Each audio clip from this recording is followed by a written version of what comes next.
lahat at purihin po ang Panginoon sa kanya pong kabutihan at pag-ibig sa bawat isa po sa atin. So it's indeed po no na every morning ang kanya pong mercies are new, di ba? Great is His faithfulness. At sa napakinggan po nating tanging bilang, napakaganda po ng bawat linya ng kanta. So doon po natin makikita kung gaano po ka-faithful yung ating Panginoon sa ating buhay. At sa umaga pong ito ay muli po nating pag-aaralan ang ating pong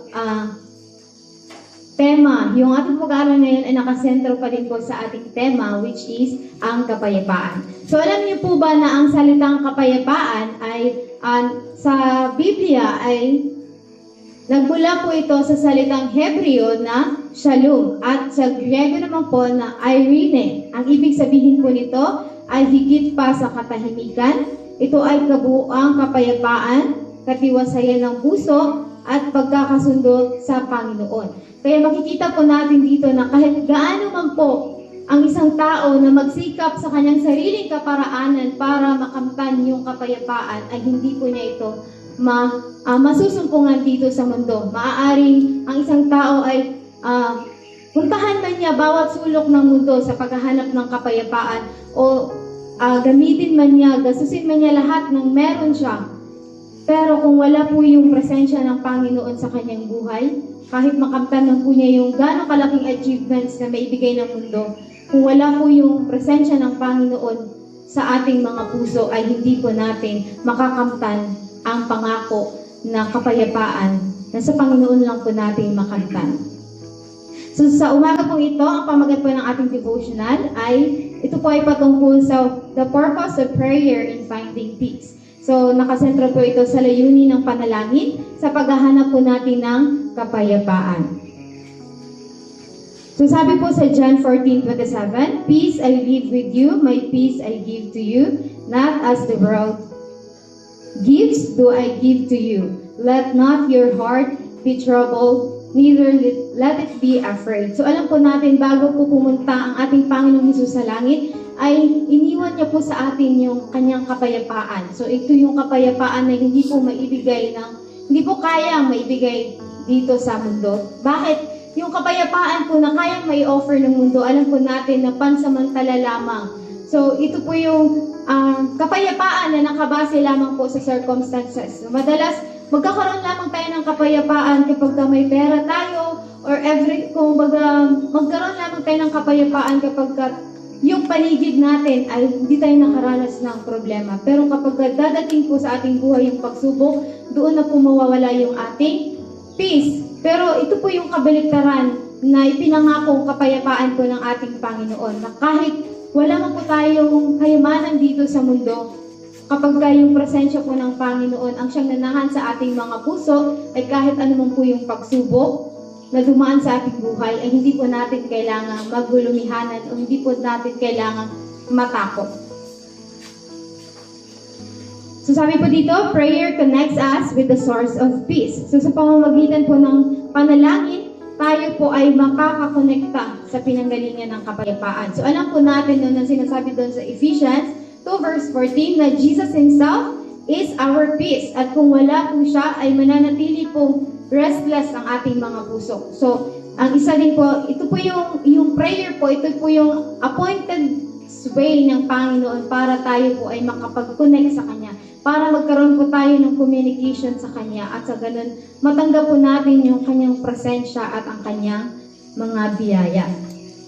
So sabi po sa Messages to Young People, prayer brings us into connection with God. If we come to God feeling helpless and dependent, as we really are, and in humble, trusting faith, make known our wants to Him whose knowledge is infinite, who sees everything in creation, and who governs everything by His will and word, He can and will attend to our cry, and He will let light shine into our hearts. So ang panalangin po yung nagko-connect sa atin sa Panginoon. At kapag tayo po ay lumapit sa Panginoon na may pagpapakumbaba, lumapit po tayo sa Kanya na i-acknowledge po natin na wala po tayong magagawa kung wala po yung tulong ng Panginoon. So sabi po dito na come to God as we really are. So wag po natin antayin na maging banal tayo bago lumapit sa Panginoon. Dahil kung mangyari man po yan, ay hindi po talaga natin kayang maging tuwid sa sarili nating pagsisikap.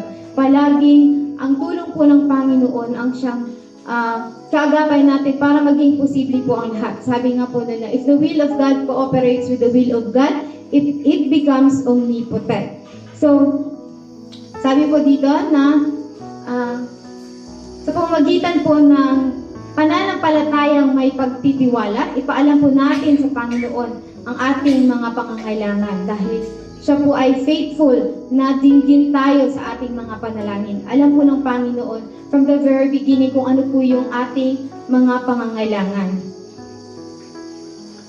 So sabi po dito sa Messages to Young People, page 247, through sincere prayer, we are brought into connection with the mind of the infinite. It is only through a living connection with the source of all wisdom and light that men may become wise into salvation. So sa pamagitan lamang po ng taimtim natin na panalangin, tayo po ay direktang magkaroon ng communication sa ating Panginoon. So we know na yung mind ng ating Panginoon is infinite at ang ating utak po bilang mga tao ay limited lamang na kung minsan hindi natin maiintindihan yung mga bagay na nangyayari sa atin. Kung minsan ay matatanong tayo sa Panginoon, bakit nangyayari o bakit nararanasan natin ang mga pagsubok na ito na sumusunod naman tayo sa Panginoon. Pero at the moment po pala na atin itong iluhod sa panalangin, makipag-connect po tayo sa Panginoon, magkakaroon po tayo ng mind ni Christ. So sabi nga ni Christ, let this mind be in you. At doon po natin mauunawaan yung plano ng Panginoon sa ating buhay. At matanggap po natin yung karunungan. Magiging wise po tayo unto salvation. So sabi nga po dito, when we connect with God through prayer, His peace flows into our hearts, calming our fears and reminding us that He is in control.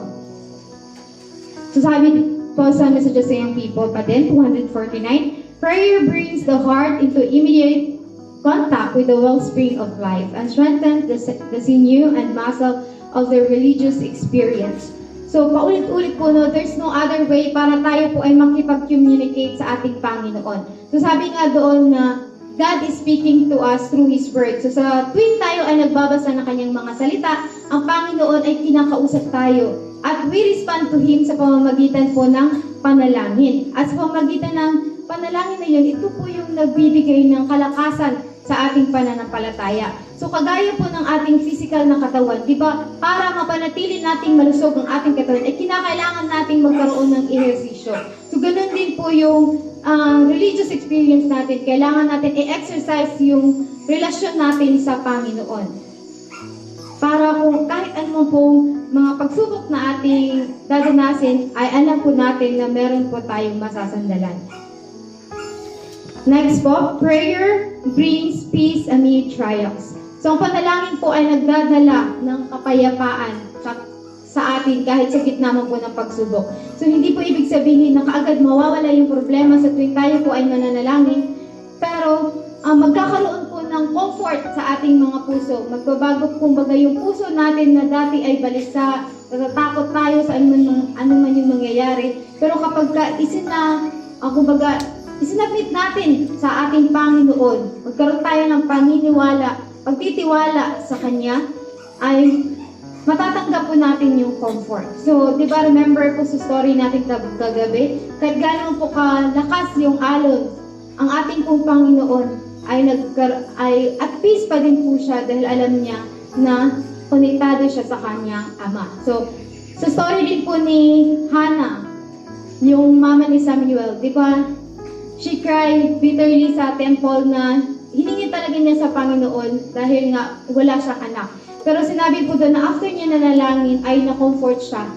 Hindi pa niya natanggap agad yung kasagutan ng kanyang panalangin, pero natanggap niya yung kapayapaan ng Panginoon.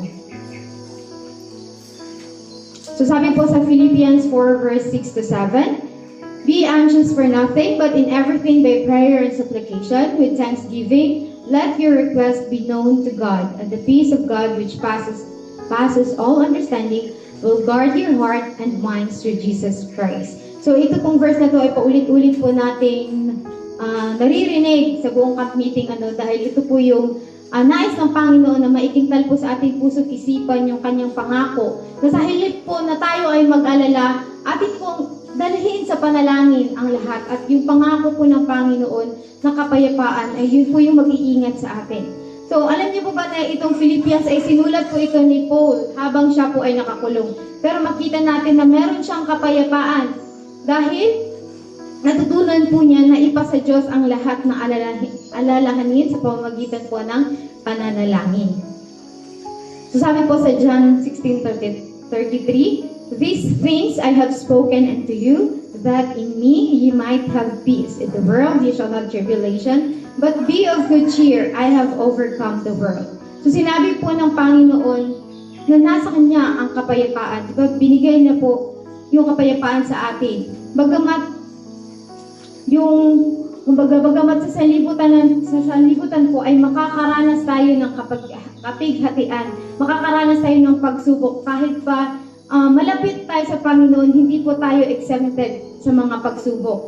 At atin pong alalahanin na yung mga pagsubok na yun ay bahagi po ng buhay Kristiyano. Pero yung good news po dito, sabi po ng Panginoon, "Be of good cheer, I have overcome the world." So, ito po yung pag-asa na panagumpayan na po ng Panginoon ang mundo. So, kung paano pong nanagumpay ang Panginoon, ganun din po sana tayo managumpay. So, sinabi niya po dito na, "In me, you might have peace." So, hindi niya sinabi na tatanggalin muna niya yung ating problema, yung ating tribulation. Pero sa Kanya mismo ay may kapayapaan. So, sabi nga dito na the true peace is not the absence of problem, but the presence of God in the heart.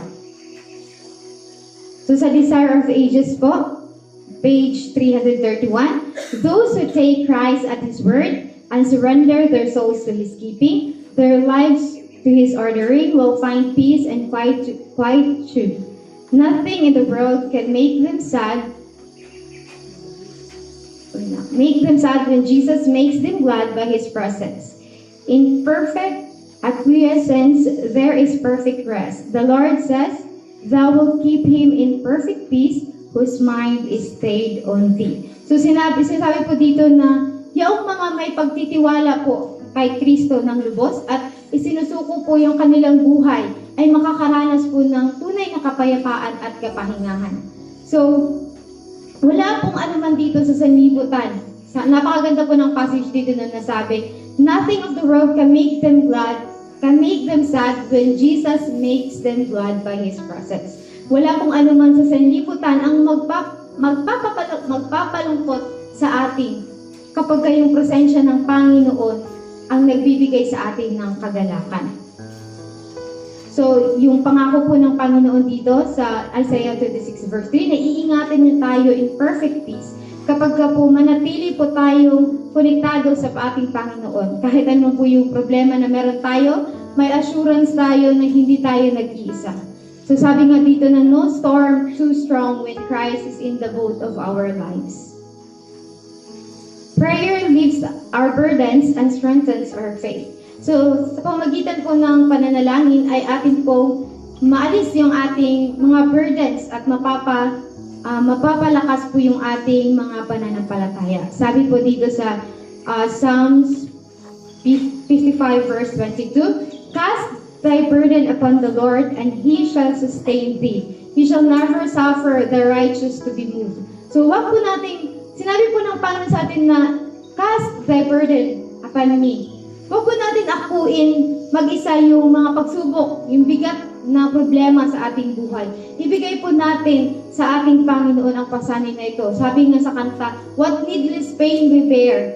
So hindi natin kailangan na pasanin yun. Dahil sinabi ng Panginoon na take it to the Lord in prayer. So ang problema po sa atin, madalas ay pilit nating akuin kung ano man yung problema na meron tayo at pilit din tayong maghanap ng kaparaanan na solusyonan yung problema na yun. At madalas hinahayaan tayo ng Panginoon na ma-fail para doon natin ma-realize na wala tayong magagawa kung hindi po dahil sa tulong ng ating Panginoon.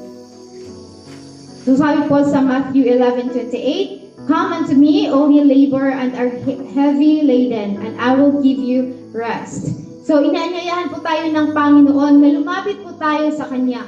Tayo pong napapagod at may mabigat na pasanin. Siya lamang po ang makapagbibigay ng tunay na kapahingahan. Hindi lamang po sa physical rest, kung hindi lalo po sa ating mga kaluluwa. So ito po yung pangako ng Panginoon na hindi lamang niya tayo bibigyan ng kapahingahan physically, pero yung spiritual po. So napakadami pong mga tao na hindi naman sila pagod physically, pero yung puso at isipan nila, hindi sila makatulog sa gabi dahil wala po silang peace sa Panginoon. So ito yung pangako ng Panginoon na lumapit tayo sa Kanya at tanggapin po natin yung kapahingahan na Kanya pong ibibigay.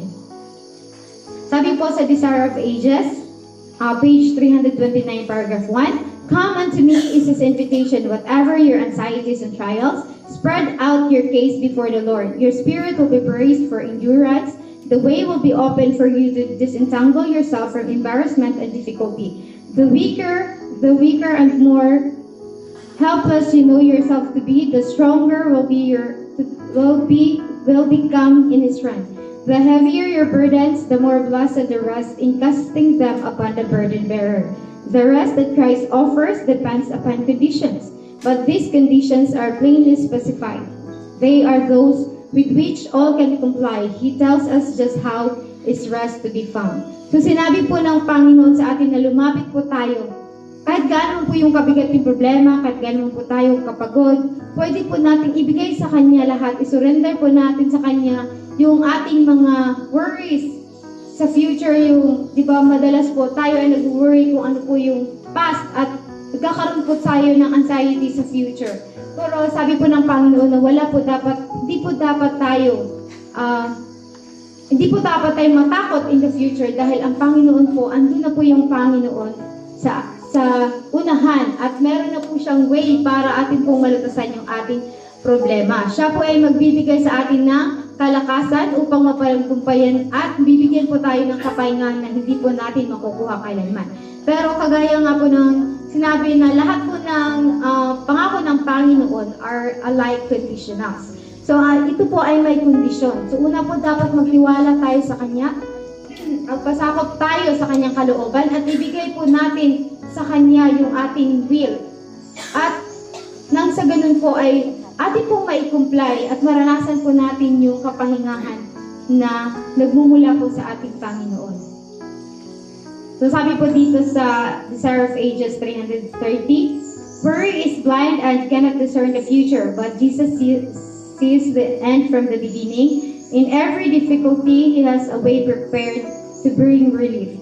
So napakaganda po ng passage na ito, no? Na yung pangako po ng Panginoon sa atin na sa bawat suliranin ay may nakahanda na pong daan para masolusyonan yung ating paghihirap. So ganun po faithful yung Panginoon. So kasunod nga po dito, God has a thousands of ways to provide. Na kung minsan, yun yung madalas pinoproblema ng mga tao. Yung ano yung kakainin, ano yung magiging, ano ba yung damit natin. Pero sabi nga po ng Panginoon, look at the lilies of the field. So yun po dapat yung pananampalataya natin noon na kung magkakaharap man po tayo ng pagsubok, tatandaan po natin na hindi faithful po ang Panginoon, na hindi po niya tayo bibigyan ng pagsubok na hindi po natin kaya. Ang lahat po ng mga pagsubok na kanya po ibibigay ay may nakalaan na po na solusyon. Kailangan lamang po natin na magtiwala sa Kanya. So sabi po dito, prayer brings into harmony with God's will. So ang panalangin po ay nagdadala po sa atin in harmony sa kalooban po ng Panginoon. Dito po natin maiintindihan na hindi po palaging ibibigay ng Panginoon ang ating hinihiling. Pero palagi pong binibigay ng Panginoon kung ano po yung nakakabuti sa atin. So sabi po sa Gospel Worker 258 paragraph 3, "To every sincere prayer an answer will come. It may not come just as you desire or at the time you look for it, but it will come in a way and at the time that will best meet your need." So, ito po yung napakagandang passage din po na sa bawat taimtim po natin na panalangin ay mayroon pong kasagutan ang Panginoon. Maaaring ang kasagutan ito ay hindi po naaayon sa ating kagustuhan o hindi po dumating sa oras na ating inaasahan. Pero isa po yung sigurado na darating po yung ang kasagutan ng ating panalangin sa paraan at sa panahon na mas kinakailangan natin ito. So sabi dito sa Ministry of Healing 509, prayer and faith will do what no power on earth can accomplish. So ang panalangin at pananampalataya po ay makakagawa ng bagay na hindi po kayang gawin ng anumang kapangyarihan sa mundo. So ganito po ka-powerful yung ating panalangin. So, sabi dito, when we pray, our hearts learn to trust God's will. Even when He does not answer the way we expect, He gives us peace in His plan. So bagamat hindi man po sinasagot ng Panginoon in the way na gusto nating sagutin ang Panginoon, pero palagi pong binibigay ng Panginoon kung ano yung best sa atin. So remember po, si Paul, nung siya po ay nanalangin, natanggalin yung thorn sa kanyang flesh, 3 times po siyang nanalangin, pero iba po yung sagot ng Panginoon. Gusto niyang tanggalin yung yung thorn sa kanyang flesh, pero hindi po yun yung kasagutan ng Panginoon. Pero yung kasagutan ng Panginoon, sabi niya, my grace is sufficient for you. So, hindi man natanggap ni Paul yung physical na healing, pero natanggap niya po yung something greater pa, which is yung peace ng Panginoon na sapat ang kanyang biyaya. So, ganun po dapat tayo sana na magkaroon tayo ng espiritu na ganyan na hindi man masagot ng Panginoon yung ating mga panalangin. Lawakan po natin yung ating isip na maaaring meron pang mas magandang plano ang Panginoon sa atin. So sabi dito in Gethsemane, Jesus prayed, not my will but yours be done. So alam po natin na sa Gethsemane, hinarap po ni Kristo ang pinakamabigat na pasanin, yung kasalanan po ng sanlibutan. Ngunit sa panalangin po, isinuko po ng Panginoon ng kanyang kalooban at doon po niya natanggap yung kalakasan para harapin ang pagsubok na yon. So, dito po natin makikita na yung tunay po na kapayapaan ay nagmumula hindi kapag natutupad yung ating kagustuhan, kundi kapag tayo po ay nagtitiwala at sumuko sa kalooban ng Panginoon. So, sabi nga po sa Education, page 253, paragraph 1, faith is trusting God, believing that He loves us and knows what is for our good. Thus, instead of our own, it leads us to choose His way. So, ang pananampalataya po na may pagtitiwala sa Panginoon. Pagtitiwala na ang Panginoon po ay nagmamahal sa atin. Mahal po tayo ng Panginoon at alam niya kung ano po yung mas nakakabuti sa atin. At sa halip na sundin natin yung ating sariling kalooban, sa sariling kagustuhan at kaparaanan, ay pipiliin po natin sundin ang way ng Panginoon. So sabi dito, by aligning our will with God's will in prayer, we rest in His wisdom, knowing He is in control. Prayer transform our character. So ang panalangin po ay makakapag-transform po sa ating character. So sa patuloy po natin na pag-communicate sa ating Panginoon, ay unti-unti din pong nababago yung ating mga ugali. Diba sa pamamagitan ng panalangin, tayo po ay may direct na communication sa Panginoon. So sabi nga po dito sa 2 Corinthians 3 verse 18, as we behold Christ, we are being transformed into His image.